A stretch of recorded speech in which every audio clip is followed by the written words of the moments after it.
name's Jennifer. I live in Virginia and I have been making my own cheeses for almost a year. Today I'm going to talk about brining cheeses. How to make a brine, how to brine them. In the beginning, it really confused me. It felt intimidating to me, like it was too easy, like there was something I wasn't getting. I'm going to show different parts of the process so you can feel it and see it and understand what to look for. And it really is simple. It's just sometimes it helps to see it.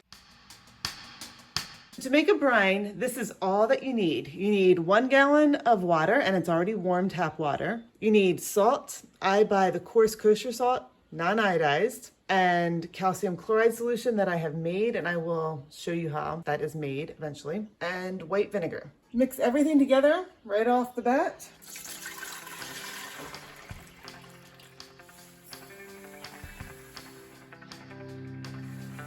Two and a quarter pounds of salt. So 2 pounds, 4 ounces.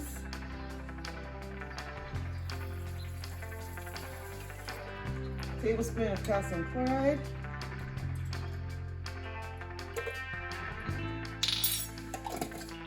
And just a tiny bit of white vinegar.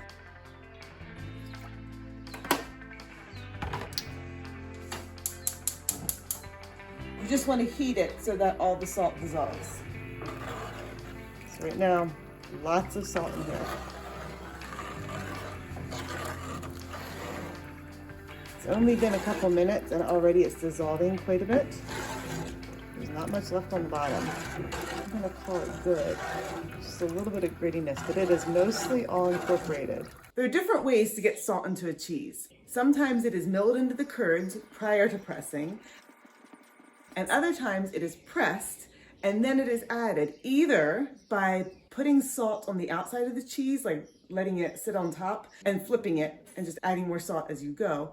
Or you can take the whole cheese and put it in a brine and let it sit in there for a number of hours and the salt will soak into the cheese. When I started making cheese, I was a little bit skeptical of a brine because even though it's very salty, I just wondered how all that salt is going to penetrate into the cheese and make it taste salty enough. I'm going to show you what I'm doing right now, just in the middle of the process. This right here is a Swiss that has been brining. It always smells so good when it's brining. It smells buttery and salty. Oh, love it.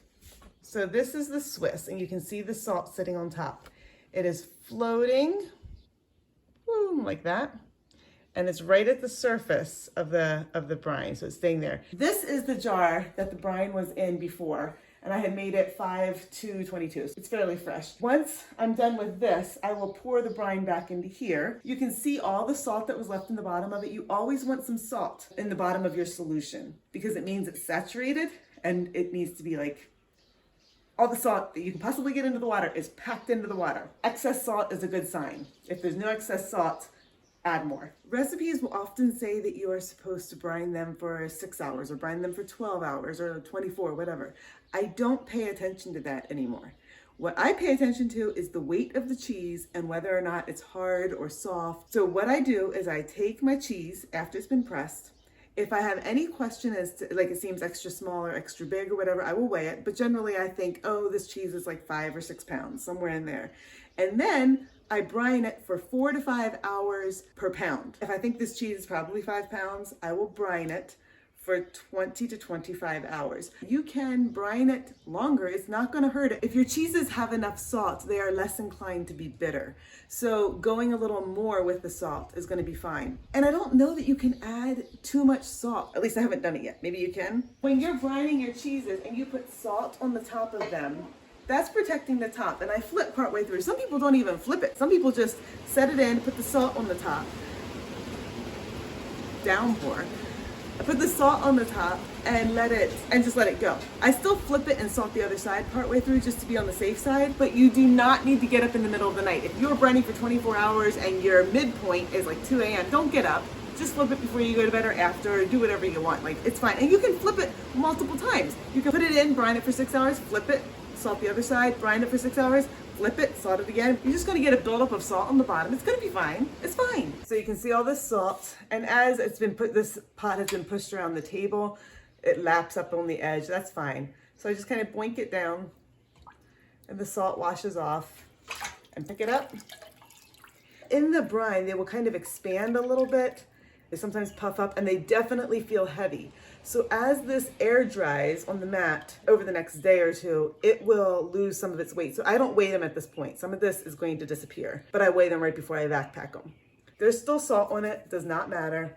I just put it on the mat and set it in the middle of the table, and it will air dry there. Now this old brine, I'm going to add back to this briny jar. There's usually more liquid when I'm done brining because the salt is sucking out any whey that is left in the cheese. So salt has been left in the cheese, whey is coming out during this process. You're gonna have more liquid, pour off any excess, make sure you have extra salt in here, a well of salt. I've heard people say that you need to have like a ½ inch or an inch. I don't worry about that. So I will just save this and I put it out in our barn fridge to keep it cool, but you could put it in a root cellar. There are a few times when you have to be careful that you don't overbrine. Soft cheeses like camemberts or bries, they're submerged very carefully for a lot amount of time based on their weight. You do not want to go over. They suck up the salt. The other thing is, I have had a cheese like this that I have aged, cut into it, and it did not have enough salt. And so my question was, can I salt a cheese after it's been aged? Is that going to work? Some of it I dry salted, just sprinkled some salt over the cut part of the cheese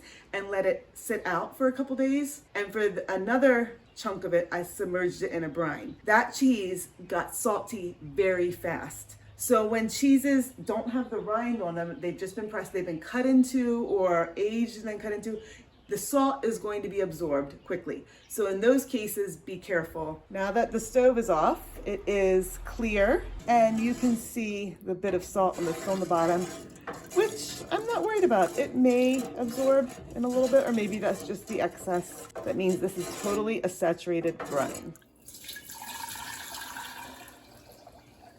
So this is how you make a brine. It's just 4 ingredients, mix them up together, heat them, you have your brine. If this is helpful to you, feel free to like it so other people can find out about this too. Let's spread the cheese making love around the world. Brine your cheeses, brine your cheeses.